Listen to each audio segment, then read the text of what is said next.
Welcome to waves media Telugu. Bapatla జిల్లా చీరాల నియోజకవర్గం Chirala municipal కార్యాలయం వద్ద చీరాల పేరాల చిట్టివాద రైతుల సమస్యలు పరిష్కరించాలని కోరుతూ నిరసన ప్రదర్శన రైతుల సంఘాల నాయకులు నిర్వహించారు.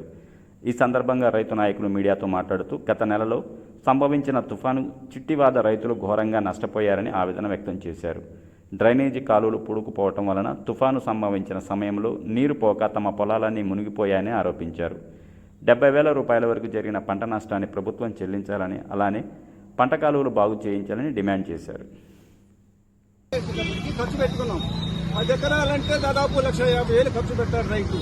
5 ఎకరాలంటే 75,000 ఖర్చు పెట్టారు. మొత్తం కంప్లీట్ 75,000 ఏట్లో పోసినట్టే. ఆ రైతుకి ఎవరిస్తారు నష్టపరిహారం? ప్రభుత్వమే ఇవ్వాలి. పురుగు మందులకి ట్యాక్స్ కడుతున్నాం, ఎరువులకి ట్యాక్స్ కడుతున్నాం, విత్తనాలు కొనుక్కోదానికి జీఎస్టీ కడుతున్నాం. మరి ఇన్ని మొత్తం జీఎస్టీ కట్టి గవర్నమెంట్ పన్నులు కట్టి మేము వ్యవసాయం చేసేటప్పుడు నష్టపరిహారం మాకెందుకు ఇది? దాదాపు 3,000 ఎకరాలు సార్. 3,000 ఎకరాలు కంప్లీట్ మునిగిపోయింది.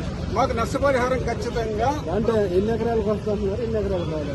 మొత్తం 3,000 ఎకరాలు మునిగిపోయింది సార్ కంప్లీట్. చిట్టివాద మాగాణి 4,5,000 ఎకరాలు మొత్తం మాగాణి భూమి అంటూ లేదు, కంప్లీట్ మునిగిపోయింది. మొత్తం ఎస్ఐన్ లో ఉందా? అందులో కొంత భూమి ఎక్కడో ఎకరా 6 ఎకరా మినహాయిస్తే మొత్తం ఎస్ఐన్ అంటున్నారు సార్. ఆన్లైన్ ఇప్పుడు ఈ మధ్య రీసర్వే చేశారు. రీసర్వే చేసినప్పుడు సర్వే నెంబర్లు మారింది. అది మొత్తం మారినప్పుడు అది ఆన్లైన్ లో పికప్ చేయాల. మేము పోతే మీ సేవకి వెళ్తే ఆన్లైన్ లో మా పేర్లు రావట్లేదు. మరి ఇట్లాంటి గందరగోళమైన పరిస్థితి గవర్నమెంటే సృష్టించి మాకు నష్టపరిహారం ఏమనంటే, ఇప్పుడు అగ్రికల్చర్ ఆఫీసర్ అయినా గవర్నమెంట్ లో భాగమే, ఆర్డీఓ ఆఫీస్ అయినా, ఎంఆర్ఓ అయినా ఇదంతా గవర్నమెంట్ లో భాగమే కదా.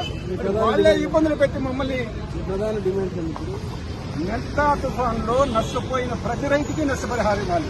అది అసైందా, ఆన్లైన్ లో ఎక్కిందా లేదా అనేది కాదు, అది మొత్తం పక్కన పెట్టి సర్వే చేసి మాకు నష్టపరిహారం ఇవ్వాల్సిందిగా మేము గవర్నమెంట్ ని డిమాండ్ చేస్తున్నాం. P Venkataramanaiah sir. పోయిన